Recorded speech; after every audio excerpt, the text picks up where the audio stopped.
Chapter 54. Scott still couldn't believe it. Couldn't believe she was actually here. Couldn't believe that in an hour, when the conference hall closed, he was actually going to take her out to dinner before that night's general session.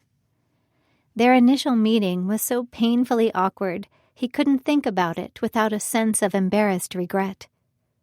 Once they both got over the shock of running into each other, they had gone for a walk around the university campus.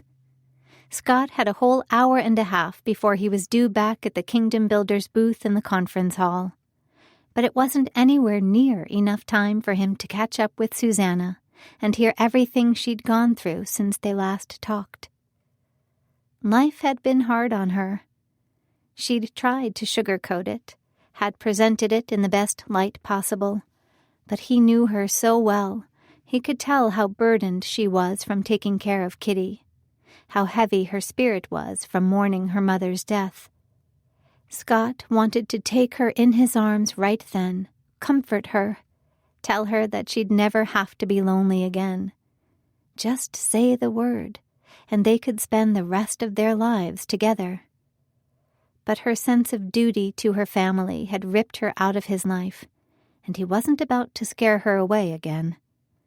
That's why he hadn't asked her to come back to the conference hall with him. If he had his choice, she'd stand by his side for the rest of the afternoon. He didn't want to take his eyes off her, didn't want to risk losing her. Not again. Now that he'd seen her, now that they'd spent an hour and a half not just talking, but actually in the same location, the same time zone, having a face-to-face conversation for the very first time, he realized more than ever how empty the past 4 months had been without her. How bleak the future looked if she wasn't in it.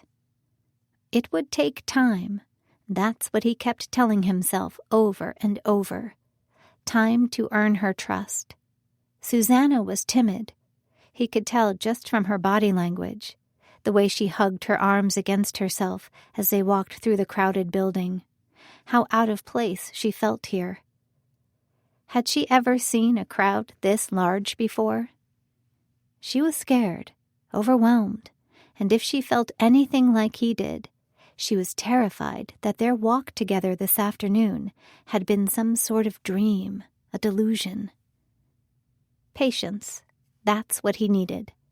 But all he wanted to do was hold her close against his chest and tell her how much he loved her. How he had loved her before he'd even met her in person. How he wanted nothing more than for them to spend the rest of their lives together. He was already working out his plans. How he could transfer his work to Washington and telecommute from Orchard Grove. He'd tell his missions director that he could only travel abroad once a year, twice at most.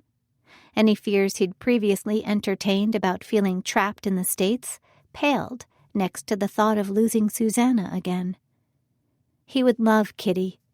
He would be the most devoted brother-in-law the world had known. No, he was getting ahead of himself. That was the kind of impulsive thinking that would scare Susanna away. He would wait for God's timing, and until then praise the Lord for bringing such a godly woman back into his life.